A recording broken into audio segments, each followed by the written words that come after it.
Home loan जर तुम्ही घेतलेला असाल आणि तो क्लोज करण्याची जर तुम्हाला वाटत असेल, की मी अर्ली क्लोज केलोय म्हणजे मी फायद्यात राहील, तर नक्कीच नाही. त्याचं काहीच होत नाही.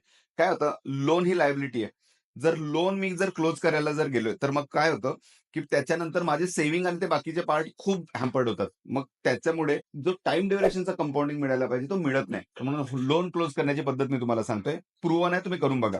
काय करायचं, उदाहरणार्थ जर ₹40,000 जर तुमचं ईएमआय असेल आणि त्या महिन्याच्या शेवटी तुमच्याकडे 10,000 किंवा ₹20,000 जर उरत असेल, तर मग त्याच्यासाठी काय करायचं, जर तुम्ही ₹20,000 जर उरत असेल, तर ₹8,000 तुम्ही सेव्हिंगमध्ये टाका. तुम्ही म्युच्युअल फंड्समध्ये किंवा तुमच्या दुसरे जो काही टूल्स असेल त्या सेव्हिंगमध्ये टाका. ₹8,000 तुम्ही प्रिन्सिपल कमी करण्यासाठी बँकेमध्ये लोनच्या अकाउंटला पे करा आणि ₹4,000 च्या आसपास लिक्विडिटी मेंटेन करा. म्हणजेच काय होतं, भविष्यात जर तुम्हाला काही नवीन ॲसेट घ्यायची असेल, तर ही लिक्विडिटी कामात येतं. इन्व्हेस्टमेंटमुळे तुम्हाला भविष्यातले गोल अचीव्ह होतात आणि लोनचं प्रिन्सिपल पण कमी होतं. धन्यवाद.